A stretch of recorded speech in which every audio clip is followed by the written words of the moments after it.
Hello guys and welcome back to the channel. Gameweek 12 is just around the corner and it's a big week for wildcards. In this video I've got some of the best wildcard drafts for you going forward at various different price points. So don't worry if your team value isn't that high, there's options for everyone.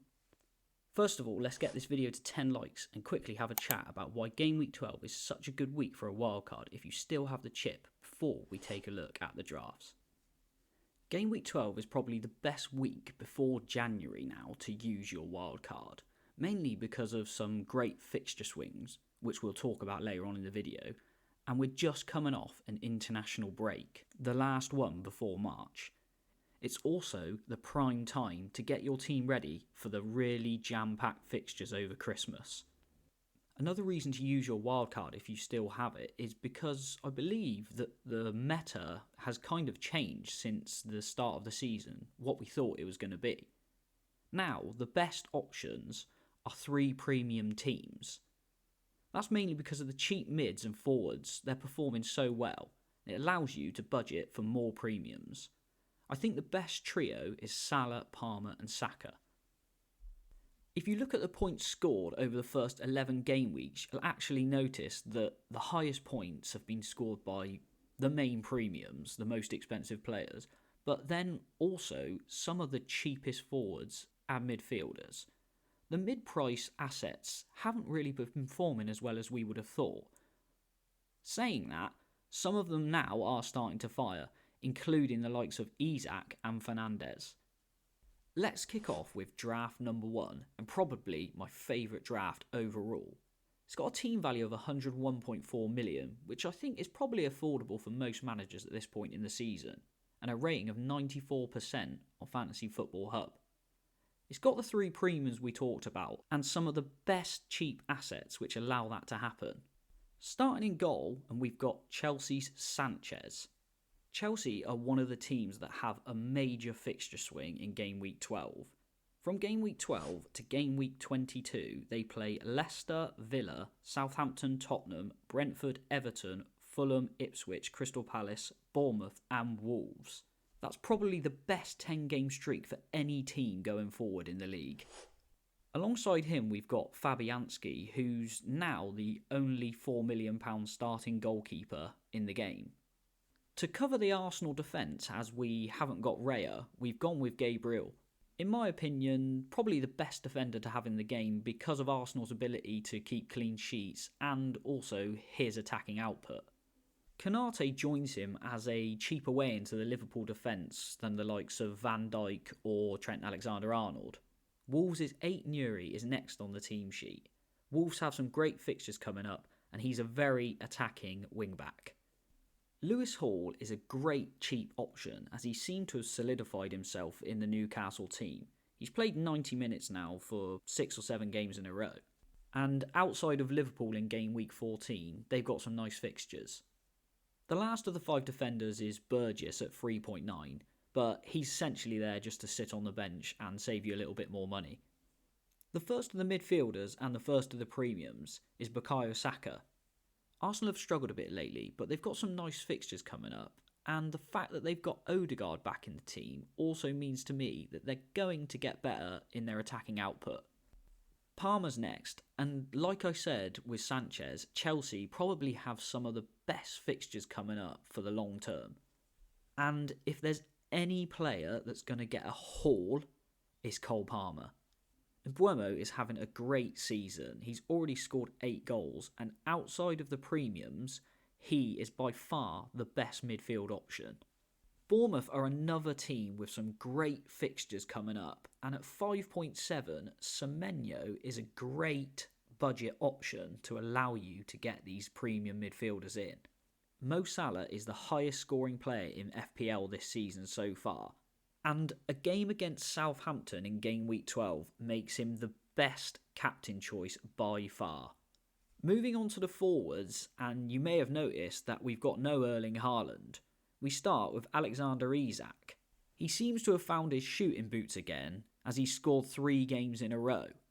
João Pedro joins him after his return to the Brighton team and scoring a goal and getting an assist against Man City.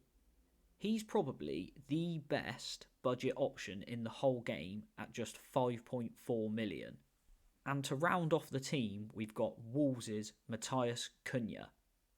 All of the drafts I'm going to show you today are built up of kind of the same base players with a few tweaks here and there. This next draft is essentially the same as the last, but it's just slightly cheaper if you don't have the team value to afford the first one. The team value for this draft comes in at 100.9 million, but it's got the same rating on Fantasy Football Hub as the last, with 94%. There are only two changes, and one of them is to the goalkeeper. We've gone from Sanchez to Verbruggen. This saves you 0.2 million, and Brighton have some great fixtures coming up. From Gameweek 12, they have Bournemouth, Southampton, Fulham, Leicester, Crystal Palace, West Ham and Brentford up to Gameweek 18. So I'd like to think there's some clean sheets in there. The one and only other change would be to downgrade Semenyo to Rodgers. Rodgers is 0.3 million cheaper than Semenyo, but is still a great budget option in midfield. The next draft is by far the best, but you may have a job affording it. With a team value of 102.8, it's probably only available to those of you who have a massive budget. But at 96% rating by Fantasy Football Hub, it is the best team. We start with an upgrading goal from, I believe, Sanchez and Verbruggen, and that's Raya.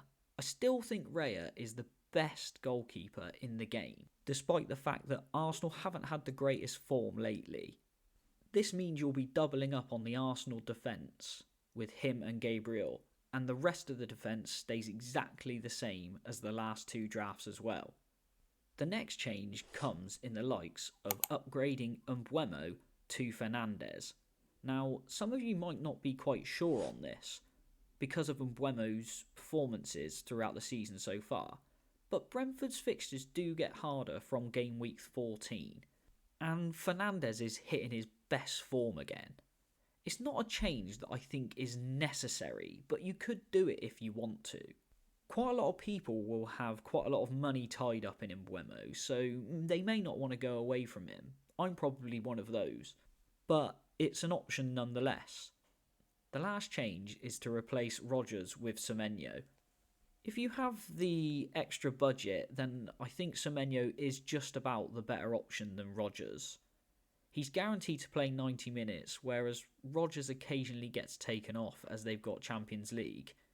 I also think that Bournemouth's fixtures are probably a bit better than Aston Villa's going forward. The front line again stays the same with Isaac, Pedro and Cunha. There may be some of you out there that still want to keep Erling Haaland in your team, and I don't blame you, he's still a great option. So for those of you that don't want to move away from him, I think this is probably the best you're going to get. It's got a team value of 102.3 million, so it is quite expensive, but it's not as expensive as the last Salah draft I just showed you. If you do want to go the way of Haaland, I would probably move away from Raya and go for one of the cheaper goalkeepers I suggested in Sanchez or Verbruggen. I would keep the defence exactly the same as all the other drafts. So you've got Gabriel to cover the Arsenal defence, you've got Konate to cover the Liverpool defence, you've got attacking options in Ait-Nouri and cheaper options in Lewis Hall.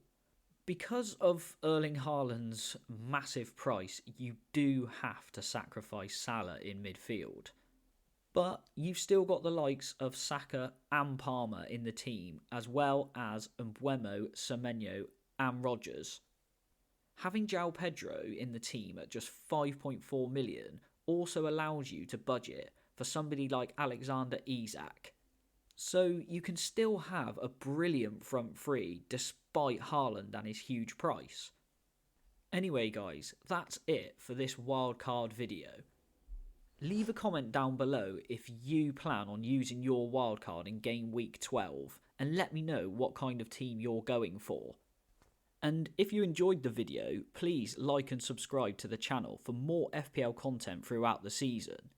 Check out some of my other videos and go and take a look at my new TikTok account under the same name, FPL Pinnacle, for more short form content. And wishing you the best of luck for the upcoming game week, and I'll see you in the next one.